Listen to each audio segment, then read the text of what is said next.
আসসালামু আলাইকুম। ইনফো টেলিভিশনে আপনাদের সবাইকে স্বাগত জানিয়ে খবর পড়ছি আমি তানিশা আরফিন লাবণী। মহান বিজয় দিবস উপলক্ষে বিএনপির প্রতিষ্ঠাতা শহীদ রাষ্ট্রপতি জিয়াউর রহমানের স্মৃতির প্রতি গভীর শ্রদ্ধা নিবেদন করেছেন দলের নেতাকর্মীরা। বিজয় দিবসে রাজধানীর চন্দ্রিমা উদ্যানে জিয়াউর রহমানের মাজারে ফুল দিয়ে শ্রদ্ধা জানান বিএনপি এবং এর সহযোগী সংগঠনের নেতাকর্মীরা। তারা ব্যানার, ফেস্টুন ও নানা ধরনের মিছিল সহকারে মাজার প্রাঙ্গণে জড়ো হন। তাদের উপস্থিতি এবং স্লোগানে মুখরিত হয়ে ওঠে পুরো এলাকা। দলীয় নেতারা সেখানে স্বাধীনতার সংগ্রামে জিয়াউর রহমানের অবদান স্মরণ করেন এবং তার আত্মার মাগফিরাত কামনা করেন। আরও জানাচ্ছেন শাহজালাল দেওয়ান। মহান বিজয় দিবস উপলক্ষে বিএনপির প্রতিষ্ঠাতা ও স্বাধীনতার ঘোষক শহীদ রাষ্ট্রপতি জিয়াউর রহমানের মাজারে ফুল দিয়ে শ্রদ্ধা নিবেদন করেছেন দলটির নেতাকর্মীরা। রাজধানীর চন্দ্রিমা উদ্যানে বিএনপি ও দলের সহযোগী সংগঠনের নেতাকর্মীরা ব্যানার, ফেস্টুন ও মিছিল নিয়ে মাজার প্রাঙ্গণ সমবেত হন। তাদের বিভিন্ন স্লোগানে মুখরিত হয়ে উঠেছিল পুরো এলাকা।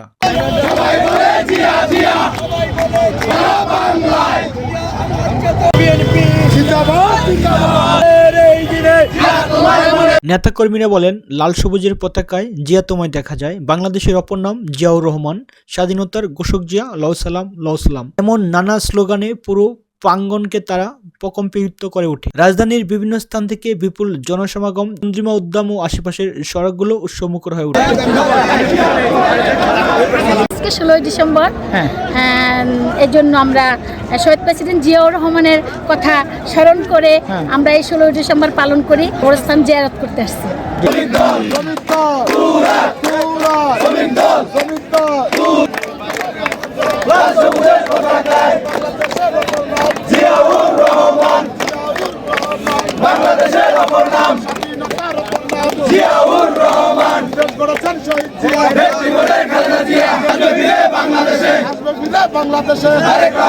বিজয় দিবস উপলক্ষে শহীদ প্রেসিডেন্ট জিয়াউর রহমান মাজারে ফুল দিয়ে শ্রদ্ধা নিবেদন করেন বিএনপির স্থায়ী কমিটির সদস্য সালাউদ্দিন আহমেদ, মির্জা আব্বাস, যুগ্ম মহাসচিব শহীদউদ্দিন চৌধুরী, গাজীপুর জেলা বিএনপির সভাপতি ফজলুল হক মিলন, মুন্সিগঞ্জ জেলা বিএনপির সদস্য সচিব কামরুজ্জামান রতন, ঢাকা মহানগর উত্তর বিএনপির আহ্বায়ক আমিনুল হক, সদস্য সচিব মোস্তফা জামান, যুবদলের সাবেক সভাপতি সাইফুল ইসলাম নীরব সহ বিভিন্ন পর্যায়ে থানা এবং ওয়ার্ডের নেতৃবৃন্দ শহীদ প্রেসিডেন্ট জিয়াউর রহমানের মাজারে ফুল দিয়ে শ্রদ্ধা নিবেদন করেন। এছাড়াও শহীদ জিয়া গবেষণা পরিষদের কেন্দ্রীয় কমিটির সভাপতি আনিসুর রহমান আনিস এবং জাতীয়তাবাদী তারেক জিয়া প্রজন্ম দল গাজীপুর মহানগর যুগ্ম আহ্বায়ক নাজমুল ইসলাম সহ আরও অন্যান্য নেতাকর্মীরা ফুল দিয়ে শ্রদ্ধা নিবেদন করেন। আজকে স্বাধীনতার বাংলাদেশে স্বৈরাচারী শেখ হাসিনার পলায়নের পর 17 বছর পর আজকে আমরা একটা উন্মুক্ত বিজয় উৎসব পালন করেছি। আমরা মনে করি এই বিজয় শুধু ছাত্র জনতার না, এই বিজয় সারা বাংলাদেশের কৃষক, শ্রমিক, মানুষের। আমরা মনে করি আগামীতে এই বিজয়কে ধরে রাখতে হলে আমাদেরকে দেশের মানুষের সাথে এবং সকলের সাথে সুব্যবহার করতে হবে। জিয়াউর রহমানের আদর্শ পৌঁছে দিতে হবে। সেই আদর্শ পৌঁছানোর মাধ্যমে আমরা গণতন্ত্র ফিরে পাবো। আগামী নির্বাচনে ইনশাল্লাহ বিজয় আমাদের সুনিশ্চিত। আজকে আমরা খুবই আনন্দিত এবং অভিভূত। নতুন স্বাধীন বাংলাদেশে শহীদ মহান স্বাধীনতার ঘোষক, আধুনিক বাংলাদেশের স্থপতি, বাংলাদেশের গণতান্ত্রিক শাসন ব্যবস্থার প্রণেতা, ইসলামী বিশ্বের নির্যাতিত মানুষের নেতা শহীদ জিয়াউর রহমান সাহেবের এই 16 ডিসেম্বর বিজয় দিবসে মাজার জিয়ারতে এসেছি এবং পুষ্প অর্পণ করেছি।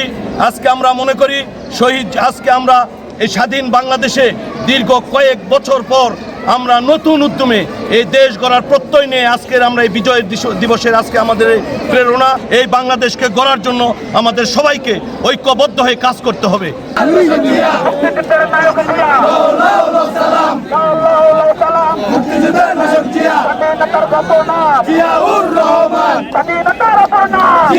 দীর্ঘ 16 বছর পর বিএনপি যে স্বতঃস্ফূর্তভাবে আজ বিজয় উদযাপন করছে, তাদের এই বিজয়ে ঐক্য একাত্মতার প্রতীক হয়ে উঠেছে। তারা বলেছেন, অন্তর্বর্তী সরকার দ্রুত সময়ের মধ্যে জনগণের ভোটাধিকার ফিরিয়ে দিবে, এটাই আমাদের প্রত্যাশা। ঢাকা থেকে শাহজালাল দেওয়ান, ইনফো টেলিভিশন।